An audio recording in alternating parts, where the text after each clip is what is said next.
Hello दोस्तों, मेरा नाम सचिन कुमार है और आज हम पाइथन में वेरिएबल क्या होते हैं, कैसे यूज़ करते हैं, इसके बारे में जानकारी लेंगे।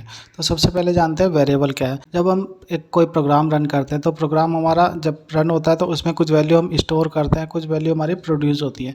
तो वो वैल्यू किसी स्पेस पे जाके स्टोर होती है जहाँ से वो बार बार यूज़ हो जाती हैं।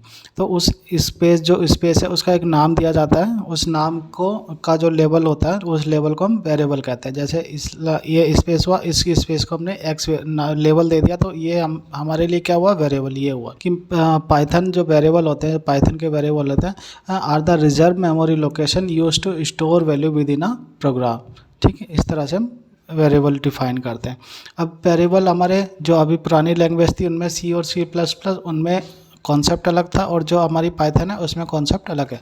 कॉन्सेप्ट क्या है, जब हमारी C या C++ में हम कोई दो वेरिएबल लिया एक्स ए और बी, ए वेरिएबल में हमारी वैल्यू 10 है और बी वेरिएबल में भी हमारी वैल्यू 10 है। तो इन दोनों को अलग अलग स्पेस एलोकेट हो जाता था।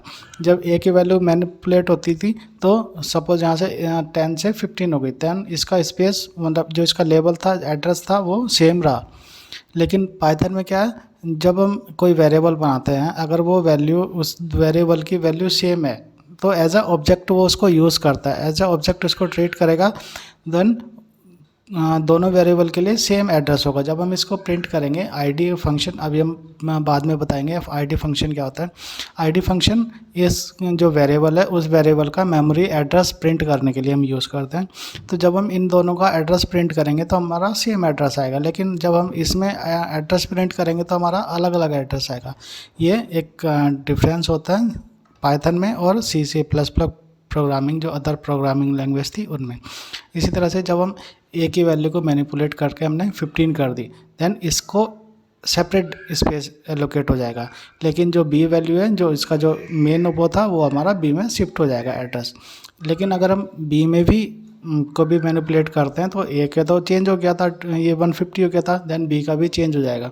जब डिस्ट्रॉय हो जाएगा तो हमारे पास दो वेरिएबल के लिए दो डिफरेंट इस एड्रेस मिल जाएंगे। लेकिन स्टार्टिंग में हमारे पास क्या था, एक ही था, तो इससे हमारी मेमोरी कम यूज़ होगी। अब इसके बेसिक रूल जानते हैं।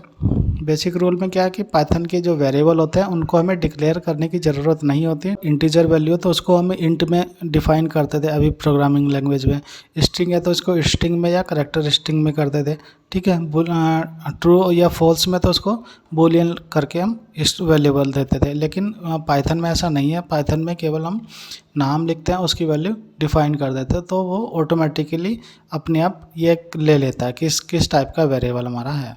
ठीक, अब जानते हैं वेरिएबल को यूज़ करने के, वेरिएबल नाम कैसे देते हैं उस तक के बारे में रूल। पहला रूल है कि आपका जो वेरिएबल का नाम होगा वो अल्फ़ाबेट से ही स्टार्ट होगा। वो स्मॉल अल्फ़ाबेट से स्टार्ट हो सकता है और कैपिटल अल्फ़ाबेट से स्टार्ट हो सकता है। और इसमें एक है अंडरस्कोर। अंडरस्कोर मतलब आपके केवल दो ही चीज़ से होगा, अल्फ़ाबेट और अंडरस्कोर से आपका वेरिएबल स्टार्ट हो सकता है। वेरिएबल का नाम आप दे सकते हैं। Can not start with a number. आप कोई भी वेरिएबल है उसको नंबर के, जिस तरह से यहाँ से हमने कुछ वैलिड और इनवैलिड वेरिएबल्स दिए हैं जैसे टू, कूल, ये इस तरह का वेरिएबल हम यूज़ नहीं, मतलब ये नाम हम नहीं दे सकते। अगर हम देते हैं तो एरर दिखाएगा। ठीक है, इसी तरह से can only contain letters, number and underscore. ये केवल तीन चीज़ ही हम यूज़ कर पाएंगे अपने वेरिएबल के नाम में। लेटर स्मॉल कैपिटल हो गया, अंडरस्कोर और नंबर। नंबर भी कहाँ पे यूज़ होगा, सेकंड पोजीशन पे या लास्ट में।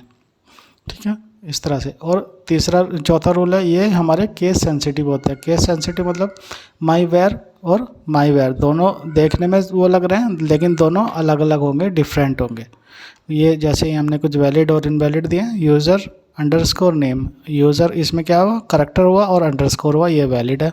इसमें ये इनवैलिड है, नंबर और करैक्टर है, लेकिन नेम के अकॉर्डिंग स्टार्ट कहाँ से होगा, केवल करैक्टर या अंडरस्कोर से, तब ये हमारा वैलिड होगा, अदरवाइज ये इनवैलिड है। ठीक, और ये हमारे कुछ अलग अलग तरीके के होते हैं। इनको कहते हैं कैमल केस। कैमल केस मतलब पहला स्मॉल हुआ, उसके बाद फिर कैपिटल, फिर इस तरह से ऐसे चलते हैं, तो इसको हम कहते हैं कैमल केस। पास्कल केस कहते हैं हमारा पहला लेटर कैपिटल होगा, देन उसके बाद फिर दूसरा जो अलग अलग वर्ड हम यूज़ कर रहे हैं वो कैपिटल में होंगे। उसके बाद होता है स्नैक केस। स्नैक केस में हमारा सिंगल अंडरस्कोर यूज़ होता है। इस तरह से अंडरस्कोर हम यूज़ करके हम उसको वेरिएबल का नाम देते हैं, जैसे KM अंडरस्कोर पर अंडरस्कोर आर्स, इस तरह से हम नाम दे देते हैं। इसको कहते हैं कैमल केस, इसको कहते हैं पास्कल केस और इसको कहते हैं स्नैक केस। आगे जानते हैं वेरिएबल को असाइन कैसे कैसे करते हैं। अभी तक हमने जो प्रोग्रामिंग लैंग्वेज पढ़ी उसमें हम सिंपल इस तरह का फॉर्मेट यूज़ करते थे। एक वेरिएबल लिया, उसकी वैल्यू हमने दे दी, दूसरा वेरिएबल लिया, उसकी वैल्यू हमने दे दी, इस तरह से हम यूज़ करते थे। लेकिन इसमें एक दो हमें एक्स्ट्रा फीचर्स मिले। हम कोमा करके वैल्यू डिफाइन कर सकते हैं, तो ए की वैल्यू 1 ही होगी, पहले कोमा से पहले पहली वाली वैल्यू वो करेगी, असाइन होगी, दूसरी वैल्यू दूसरे से होगी, तीसरी वैल्यू तीसरे से। इसी तरह से जितने भी वेरिएबल लेंगे उनकी वैल्यू सेम उसी क्रम में असाइन होती चली जाएगी, ठीक। और तीसरा है हम इक्वल के साथ साथ सेम वैल्यू अगर हम असाइन करनी है तो सेम वैल्यू हम डबल इक्वल के साथ डिफाइन कर सकते हैं। इसको हम प्रिंट करेंगे तो इसका ये आउटपुट आएगा, इसका प्रिंट करेंगे तो ये आउटपुट आएगा, और इन सबको तीनों को प्रिंट करेंगे तो हमारा ये आउटपुट आएगा।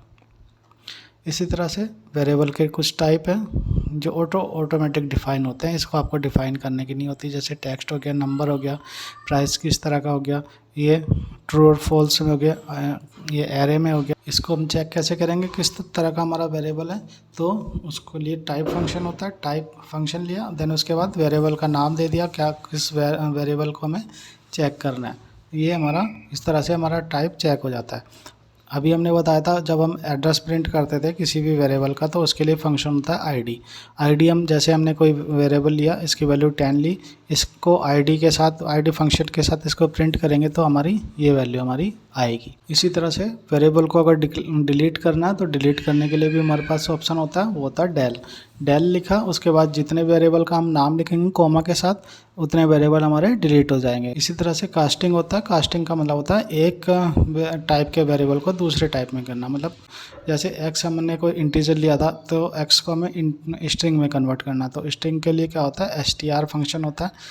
जो हम वेरिएबल लिखेंगे वो हमारा स्ट्रिंग में कन्वर्ट हो जाएगा। जब हम इसको प्रिंट करेंगे तो string as a string print होगा, ठीक है। इसी तरह से हम इंटीजर है, इंटीजर में लिया तो 10 होगा, इसको हमने फ्लोट में कर दिया तो ये वैल्यू हमारी 10.0 इस तरह से पॉइंट में हमारी हो जाएगी।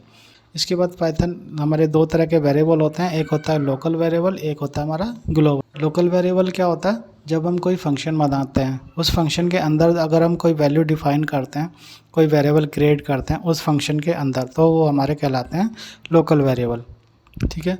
इस जैसे ये हमने फंक्शन बनाया, इसके अंदर हमने ये दो वेरिएबल क्रिएट किए हैं, तो इन वेरिएबल को क्या कहेंगे हम, लोकल वेरिएबल होंगे। इनका यूज़ हम इस फंक्शन के बाहर हम यूज़ नहीं कर सकते।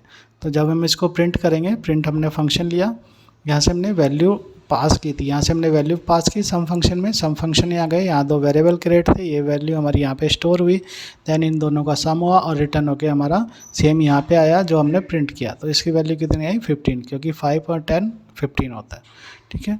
इसी तरह से हमारे होते हैं ग्लोबल वेरिएबल। ग्लोबल वेरिएबल का मतलब होता है कि फंक्शन के यूज़ हम उस प्रोग्राम में कहीं भी उनको यूज़ कर सकते हैं, लेकिन लोकल वेरिएबल को केवल हम with in function he use करेंगे। ग्लोबल वेरिएबल हमारे फंक्शन के बाहर हमने उनको क्रिएट करना पड़ेगा, तो और उनको एक से ज़्यादा किसी भी फंक्शन में हम यूज़ कर सकते हैं,